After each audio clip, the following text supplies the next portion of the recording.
Como todos sabréis, ha habido una pausa en las hostilidades entre Estados Unidos e Irán, pero parece que esto se va a reactivar dentro de muy poco. Además, tenemos información de que Estados Unidos está mandando otro portaaviones hacia la región. Quiero aprovechar este momento de calma antes de la tormenta para sacar los aprendizajes más importantes que hemos podido sacar en este conflicto, lo que vamos a poder ver en las próximas semanas y, ojo, qué cosas se pueden extrapolar a otros futuros conflictos o incluso a España. Pero antes de seguir, déjame decirte que con la inflación que tenemos a día de hoy es una locura tener el dinero parado en una cuenta de banco tradicional, porque tu dinero va perdiendo valor poco a poco sin que te des cuenta, lo que quiere decir que con un billete de 5 euros hoy puedes comprar muchas menos cosas que con ese mismo billete hace 20 años. Y por eso hace un tiempo empecé a utilizar Trade Republic para evitar que mi dinero perdiera valor. Y por si todavía no lo conoces, es un banco donde puedes tener una cuenta para realizar tus gastos del día a día, pero el dinero que tengas ahorrado te irá generando intereses mes a mes. Además, es importante que sepas que con esta cuenta podrás enviar o recibir Bizums, recibir tu nómina, domiciliar pagos y además tienen IBAN español. Y todo esto mientras tu dinero va creciendo mes a mes, que se remunera al tipo de interés del Banco Central Europeo. Otro punto interesante es que ofrecen varias tarjetas con el tipo de cambio oficial de Visa, sin comisiones extra al realizar cambios de divisa, y esto se nota muchísimo cuando viajas fuera de Europa. En estos últimos meses que tuve que viajar fuera de Europa, utilicé la tarjeta de Trade Republic para los hoteles, restaurantes, transporte, etc. Otro punto importante es que puedes sacar dinero en efectivo gratis en todo el mundo a partir de 100 euros. Y esto viene muy bien si estás viajando por países en los que todavía se utiliza mucho el efectivo. Así que si quieres poner a trabajar a tus ahorros, viajas mucho, o simplemente quieres una tarjeta para viajar por el extranjero sin complicaciones ni comisiones raras, te dejo el enlace en la descripción para que puedas abrirte la cuenta en menos de 5 minutos o puedes escanear este código QR, que también lo vas a tener al final de este vídeo. Muchísimas gracias Trade Republic por patrocinar este vídeo y ahora seguimos. Lo primero de todo es que tenemos la información, como decía, de que un portaaviones de Estados Unidos, el USS George Bush, que está yendo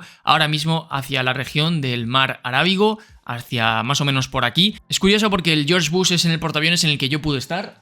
Esa foto de ahí está tomada en la superficie, en el deck del USS George Bush. Entonces va a haber un momento en el que se van a juntar en la región 3 portaaviones, pero lo más probable, o lo que seguramente va a suceder, es que en realidad no va a haber 3 portaaviones operando de forma simultánea, sino que el USS Gerald Ford va a abandonar el mar Mediterráneo y va a volver a Estados Unidos para que sus marineros, la tripulación, pueda tomarse un descanso, que al final llevan muchísimos meses sin parar de trabajar. Os recuerdo que en los portaaviones no se descansan ni un día, o sea, no hay lunes, martes, miércoles, jueves, viernes, sábado, domingo, y que los sábados y domingos se libra. No, ahí se trabaja todos los días porque al final el portaaviones está desplegado y necesitas trabajar. Por lo tanto, si llevas meses y meses y meses, pues son literalmente meses sin descanso. Todas estas cosas las contaba en los vídeos que tenéis publicados en mi canal principal sobre portaaviones. Bueno, pues como digo, no es que se vayan a juntar 3 y vayan a aumentar las capacidades aéreas de Estados Unidos, sino que lo más probable es que esos ya se vayan a casa.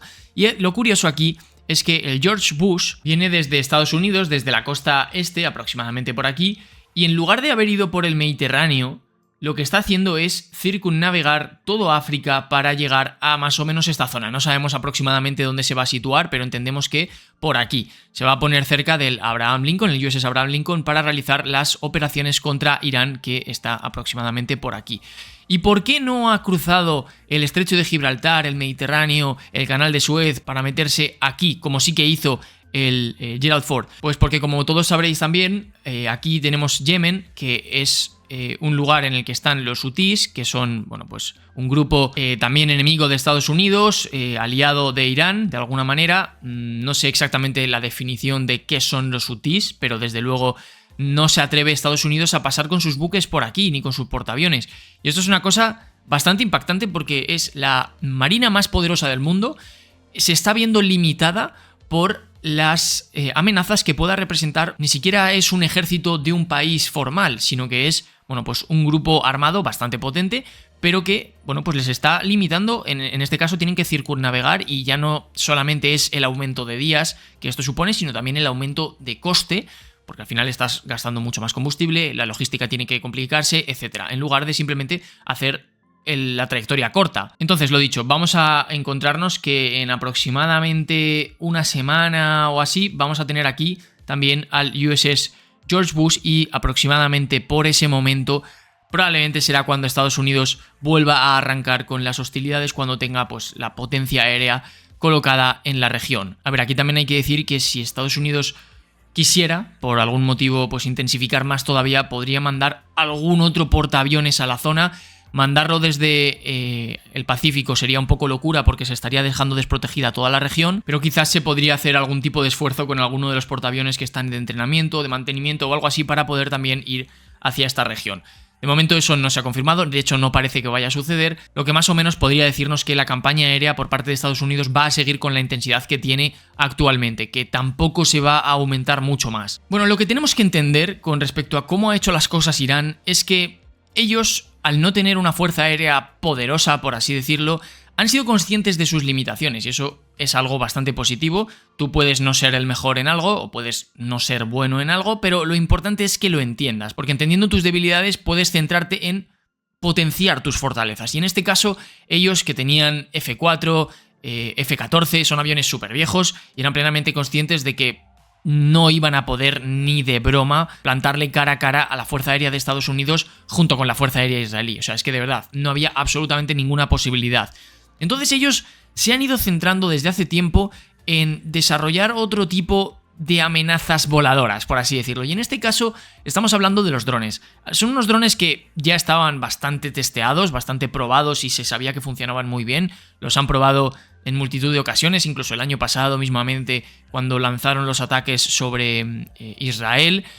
También los ha estado utilizando mucho Rusia para atacar a Ucrania, entonces se sabía que es una técnica que funciona bastante bien y en este caso los iraníes han estado produciéndolos en masa para poder utilizarlos en este conflicto. Y sí, Irán los ha utilizado, pero estoy seguro que después de todo lo que se ha estado viendo en estas últimas semanas, muchos otros países van a optar por comprar de forma masiva este tipo de drones o incluso producirlos ellos mismos, porque son armas extremadamente baratas que pueden saturar, colapsar las defensas aéreas de tu enemigo, y eso es algo que si lo quieres hacer mediante aviones de combate o mediante misiles te cuesta una millonada, pero con este tipo de drones lo puedes hacer de una forma muchísimo más barata. Puedes lanzar oleadas y oleadas de drones para que la defensa aérea enemiga se sature y en ese momento tú lanzas tus misiles, que son los caros, que son los que quieres que lleguen al objetivo, y ahí habrías ahorrado muchísimos misiles, ya que habrías lanzado unos pocos, asegurándote que cuando esos misiles entran en territorio enemigo las defensas aéreas ya están saturadas. Es una táctica de verdad bastante potente y, como digo, la van a utilizar muchísimos países. En los próximos meses, años, vamos a ver cómo se comienzan a comprar, ya no digo pero otro tipo de drones bastante similares. Estados Unidos, habéis visto que en este conflicto admitió que habían básicamente copiado el diseño de los drones iraníes, incluso se vio que lo utilizaron cuando atacaron Venezuela a principios de este año 2026. Hasta la aparición de este tipo de drones era bastante fácil neutralizar pues cualquier tipo de ataque aéreo por parte de tus enemigos, porque simplemente tenías que reventar las pistas de despegue de los aeropuertos, de los aeródromos militares, o de todos los aeródromos, para asegurarte que no era posible operar por parte de tu enemigo y ya está, te asegurabas que no iba a poder despegar nada.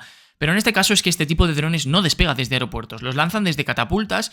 Aquí fijaos cómo un camión viene con 1, 2, 3, 4, 5 de estos, o los que sean, para el camión en cualquier carretera que tenga una pequeña explanada cerca, orienta los drones y los lanza, y el camión se puede ir rápidamente. Entonces, obviamente, en este caso se complica muchísimo más neutralizar estas amenazas. Lo interesante verdaderamente es destruir las instalaciones militares para que no puedan ni siquiera despegar. O sea, en realidad, cuando una fuerza aérea se enfrenta contra otra, lo que quiere cada uno de ellos es destruir los aviones en tierra y los aeropuertos en tierra, para no tener ni siquiera que pelear contra ellos. Pero en este caso, como vemos, es prácticamente imposible, porque un camión, es que fijaos, esto es un contenedor que tú lo puedes tapar de cualquier forma y es que parece un camión cualquiera que lo puedes guardar en cualquier lado. Estas fábricas están distribuidas por distintas partes del país y es que es imposible saber cuáles son los camiones que tienen los drones, porque es que podrías incluso tener algunos de estos camiones vacíos y otros que sí que lleven los drones, de tal forma que haces ahí un juego para que tu enemigo tenga que saber cuáles son los que van llenos, cuáles no. O sea, verdaderamente esto es un cambio de paradigma bastante importante. Y con respecto a los misiles, pues pasa algo parecido. Sí que es cierto que Irak, con Saddam Hussein, empleó una técnica similar con los misiles Scud, que básicamente era lo que está haciendo hoy en día Irán, básicamente, que es lanzar misiles a los países aliados de Israel, Estados Unidos, etcétera, para causar miedo, para que se vean amenazados, pero en este caso Irán lo está combinando con lanzamiento de misiles de crucero y con lanzamiento de los drones. Y se está viendo que está dando bastante buen resultado, están siendo capaces de entrar, bueno, básicamente han impactado, yo diría, en todos los países de alguna forma u otra, ya haya sido con drones o por medio de los misiles. La clave aquí es, sin duda, utilizar todo a la vez, de tal forma que esté combinado para que todo llegue al país en cuestión, pues al mismo momento, y que las defensas se vean saturadas. Es el mismo concepto que he dicho previamente. Lo que sí que es cierto es que obviamente los misiles son muchísimo más caros y tienes que guardarlos pues con cuentagotas para ver dónde los vas a utilizar. Pero lo importante de todo esto, y lo que yo quería comentar, es que Irán ha sido consciente de sus limitaciones desde hace muchos años y se han puesto a desarrollar otro tipo de armas aéreas para poder plantarle cara a sus enemigos en la región, sabiendo que con aviones de combate no iban a poder. Sí que es cierto que han comprado algunos aviones MiG y algunos aviones Sukhoi 35 que estaban justo por llegar antes de que comenzara el conflicto. Es cierto que con 30 de ellos no puedes hacer nada contra la Fuerza Aérea israelí o contra la Fuerza Aérea de Estados Unidos, pero parece que sí que querían darle un lavado de cara a lo que tenía que ver con sus aviones de combate. Como digo, algo parecido a los drones pasa con estos misiles que se pueden transportar en camiones, los tienes guardados en una cueva o en algún sitio que no pueda ser localizado o que no pueda ser impactado. En un cierto día los sacas a unos cuantos, disparan los misiles y intentas que no te los destruyan en el momento de lanzar el misil y los vuelves a meter en la cueva o donde sea.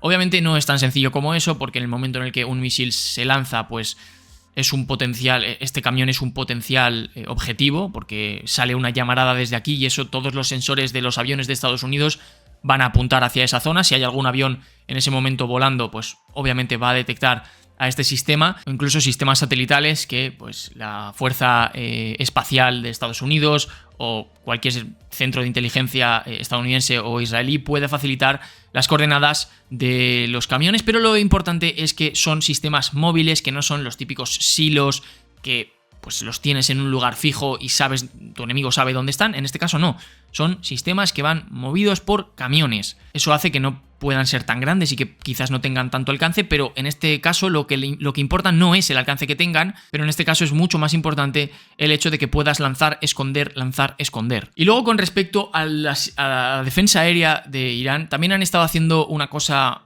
bastante bien, y es que al parecer están guardándose bastante los sistemas de defensa S-300, los sistemas poderosos no los han utilizado al comienzo del conflicto porque posiblemente fueran conscientes que en ese momento se los podrían destruir.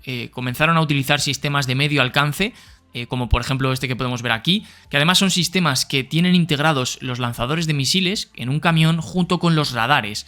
De tal forma que no necesitas tener dos vehículos o varios sistemas, sino que con un solo camión puedes operar más o menos estos sistemas. Y como digo, misma filosofía de los tienes escondidos, los sacas en un cierto momento, enciendes el radar, detectas algo, disparas y te mueves.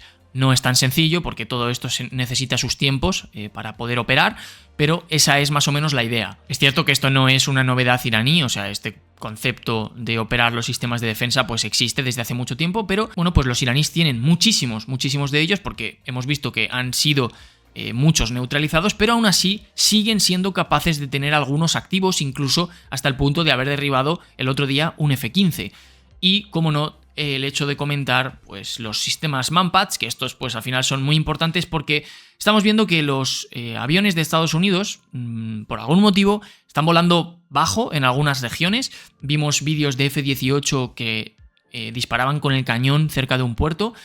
Esos aviones son en ese momento súper vulnerables a cualquier tipo de sistema Manpads. Que esto ya no es un camión que puedas... No. Esto es una persona que se lo pone al hombro rápidamente, sale, dispara y se va corriendo. Probablemente desde aquel día que el F-18 hizo esa locura en el puerto al sur de Irán, que le dispararon un sistema Manpads, pues probablemente desde ese día los aviones de Estados Unidos y de Israel ya no se acercan tanto al suelo, ya no bajan tanto, porque es que se están poniendo a tiro de cualquier sistema de estos, que no van guiados por radar. Hay gente que dice, pero oye, ¿no habían dicho los estadounidenses que habían destruido los radares de Irán?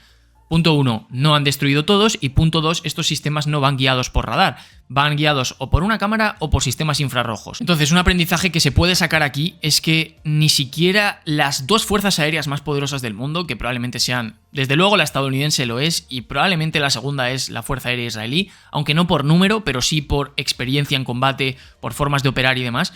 La cuestión es que ni siquiera ellos dos juntos han sido capaces de conseguir una supremacía aérea total sobre Irán gracias a las técnicas que han estado utilizando para operar sus sistemas de defensa. Y luego, otro aprendizaje que se puede sacar aquí, y este yo creo que es algo que no nos esperábamos, sinceramente, y es que todos los sitios, por muy bien defendidos que estén de cara a las amenazas aéreas, pues en todos los sitios te van a colar algún misil o algún dron o algo se te va a colar seguro.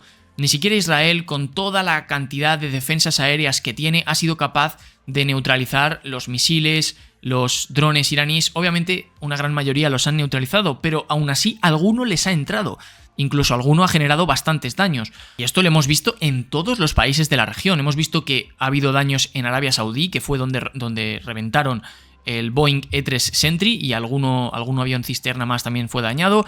Han entrado en Qatar, en Emiratos, en Bahrein, en cualquier lugar los iraníes han sido capaces de generar daño, y eso es una lección muy muy importante, que volvemos a lo del principio, que si eres capaz de generar una saturación para las defensas aéreas de tu enemigo, vas a poder entrar. Y por cierto, si queréis saber cómo funciona la cúpula de hierro israelí, el láser israelí, que han estado operando también, o en general los sistemas de defensa de Israel, que al final pues, es el país que mejor defensas aéreas tiene, pues tengo este vídeo en mi canal de YouTube, en el que podéis ver a la perfección cómo funcionan los sistemas de defensa aérea. Y eso, pues en el caso de, por ejemplo, Dubái, ha sido... Bueno, yo por redes sociales veo a mucha gente que decía, oye, yo pensaba que Dubái era un sitio seguro, a ver, que lo sigue siendo, y al final ha habido muy pocos impactos, y la gente que vive ahí está haciendo ahora mismo vida completamente normal, y ya está. Lo que pasa es que obviamente la imagen y la perspectiva que deja el hecho de que en tu ciudad pueda caer alguna bomba, hay gente que a lo mejor se estaba planteando ir de turismo o ir por cualquier motivo y ve las bombas caer y a lo mejor le da una vuelta y ya decide no ir. Lo que quiero decir con todo esto es que mucho más que los daños que se han generado, los daños materiales reales que se han generado en Dubái, en Qatar, en cualquier sitio de estos, son los daños psicológicos en las personas que han visto caer bombas, misiles en estas ciudades. Y eso, sinceramente, es bastante difícil de reparar, porque una vez se te mete una idea en la cabeza, y sobre todo si tiene que ver con el miedo, es muy complicado que esa idea se vaya de tu cabeza. Con estos aprendizajes que hemos visto, quiero ir un paso más allá. ¿Cómo esto puede afectar en el futuro? ¿O cómo puede incluso afectarle a España? Lo que se ha visto es que claramente Irán, como decía, ha entendido que no puede plantarle cara a Estados Unidos de tú a tú, así que ha planteado un conflicto asimétrico, es decir, saben que no pueden levantar sus aviones y ponerse a pelear contra los Estados Unidos, entonces hacen algo diferente, que a Estados Unidos les salga extremadamente cara este conflicto, esta guerra. Políticamente, para Donald Trump esto ha sido trágico. Ha perdido prácticamente todo el apoyo que tenía dentro de Estados Unidos de sus votantes, porque muchos le votaron precisamente porque decía que no a la guerra, y yo en general me quiero centrar en la parte que tiene que ver con aviación, pero lo que está claro es que desde un punto de vista político a Donald Trump esto le va a salir bastante caro. Y eso era exactamente lo que quería conseguir Irán, porque militarmente no le puede y no le ha podido plantar cara a Estados Unidos. Al final los aviones de Estados Unidos siguen operando, bueno, ahora no porque está habiendo este pequeño parón, pero han estado operando con una normalidad impresionante sobre territorio iraní. Eso es una locura. O sea, que los aviones de tu enemigo sobrevuelen tus cielos como si no pasara nada,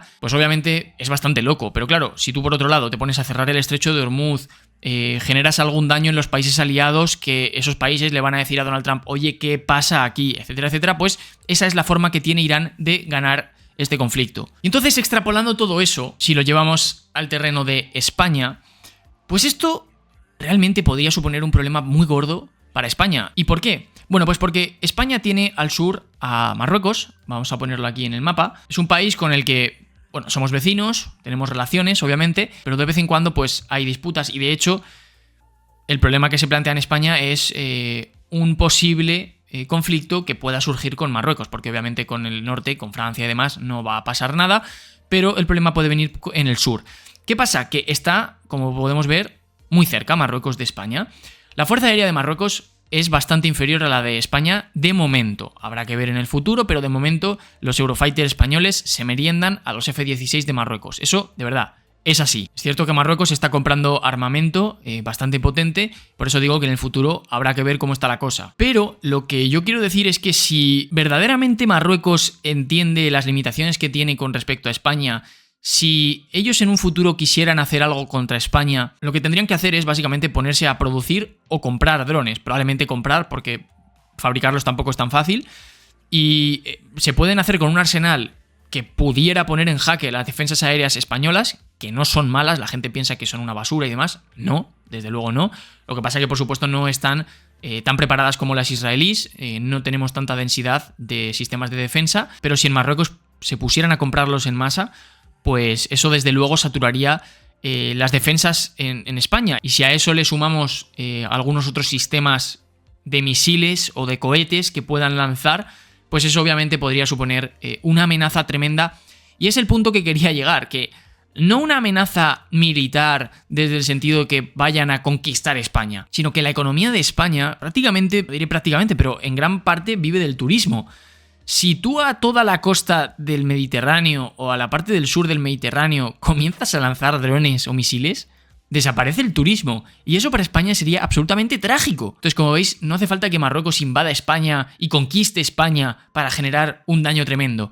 Simplemente lanzando unos cuantos drones, como está haciendo Irán, podría generar unas pérdidas absolutamente impensables. Claramente, para llegar a ese punto la cosa tendría que haber empeorado mucho, pero yo quiero ponerme en la peor situación y yo, si fuera alguien que tomara decisiones en España, me pondría en la peor situación y diría, vale, ¿cómo podríamos afrontar si Marruecos hiciera eso, ¿no? Obviamente todo eso lo podrías ir viendo con anterioridad porque verías las compras de los drones, compras de algún tipo de cohete, de misil, etcétera, y ahí es cuando habría que ponerse a tomar decisiones. De momento está bien pensarlas, pero esas decisiones tienen que tomarse en el momento en el que se vea que Marruecos está haciendo esas compras. Y algo que va a pasar en el futuro, indudablemente, es que se van a seguir desarrollando, esto ya lo he comentado múltiples veces, pero es que es una realidad.